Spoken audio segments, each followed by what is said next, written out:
reopening for business soon.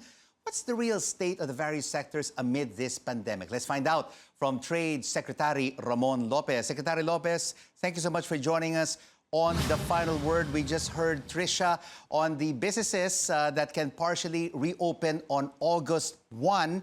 What is the possibility that these businesses will be able to open partially in Metro Manila? Because the infection numbers continue to rise in NCR. And there's a lot of talk, a lot of rumblings that we could return to a stricter quarantine status. Yeah, the mindset right now, as you've heard also from the president and the other members of the IATF, is towards a gradual reopening of the economy. And really focusing the way we handle the quarantine, more of localized, granular type of lockdown. You don't close the entire city, for example.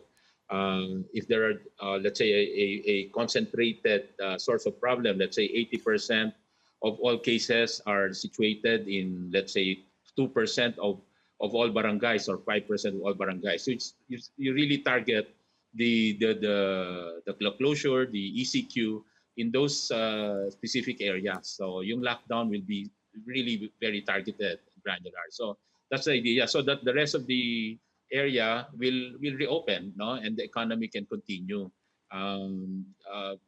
The purpose right now really is to bring back the work of many of these workers. No? Kaya talagang we're even adding, as reported, adding more sectors that were supposed to be open under modified GCQ kasi Category 4. We're moving them to Category 3 so we can reopen them earlier. Assuming we still stay at GCQ, then these businesses, these sectors can already reopen. Yeah, because Secretary Lopez, these small, micro, small, and medium-sized enterprises have really suffered a lot during the 4 months of lockdown. And now you have the Bayanihan 2 Act being passed by the Senate and, of course, the lower house. But of course, the amounts differ from 140 billion pesos and 162 billion pesos. Sapat ba ito, Secretary Lopez, na tulungan ng ating mga micro, small, and medium-sized enterprises? Sinasabi ng mga businesses, maliit daw ito. If you add all the kind of intervention we're doing and put value to some of the interventions, both monetary and yung fiscal stimulus, pwede natin sabihin na maging sapat ito, especially for this year. No? Kasi, for example, if you look at the budget allocated for micro SMEs, so far, a total of about 50 billion pesos. Not to mention that some of this amount will be, merong multiplier effect. In other words, ito yung amount na to, but it can allow us to lend more by leveraging on this budget that we will be having under the stimulus package. But will this stimulus package, Secretary, just save jobs? Or will it also be able to create new jobs? Oh, it can create new jobs because dito sa new normal, it has opened up new business models that more e-commerce, more delivery, logistics. These sectors have grown and created new jobs. So nag-iba yung terrain, the business terrain has really changed. And as an entrepreneur, alam mo mga entrepreneur, laban lang yan parate. They always look for opportunities. So the idea really is to find what is the right business model at this point in time under the new normal. So yun yung challenge. We're doing a lot of webinars, seminars online to guide especially the micro SMEs, looking in the parang yung ginagawa natin strategic planning na strength, weaknesses, opportunities, and threats to really determine ito ba anong magandang business model ngayon way forward. But as to the stimulus package, as mentioned, aside from the fiscal intervention and stimulus, we're relying on what the president also announced na in-encourage niya ang central bank, Bangko Sentral, and the banks to extend the loan terms. For example, the principal payment, kung pwede i-defer because interest payments muna ang bayaran, so that the business sector mas maluwag, hindi sila mapilitang mag-amortize agad.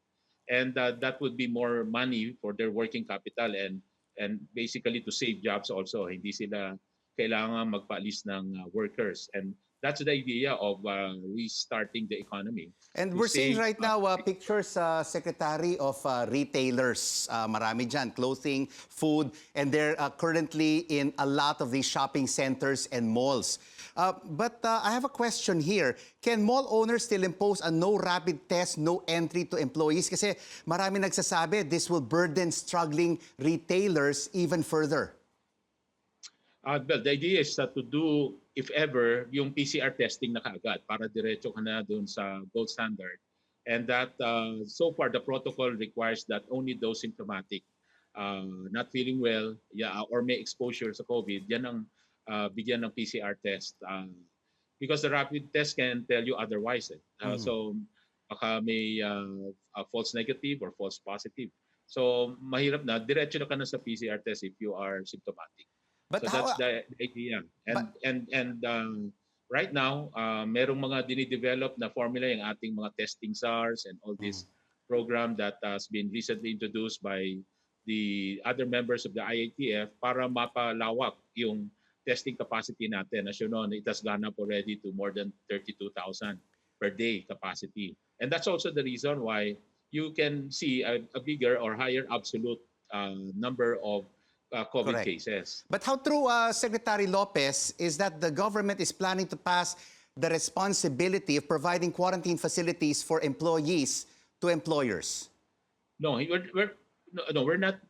Sorry, the quarantine isolation room. Yes. No, we're basically asking them the owners, the employers, factory owners, for example, to provide mga one or two isolation rooms para just in case may mga ma-infect na mga workers sila, at least meron ng immediate facility in their area. But won't this Otherwise, add to they can the use huge government- operational costs that a lot of these retailers are already facing during this no. pandemic? Hindi naman mataas ang cost ng providing a room with the restroom and all that.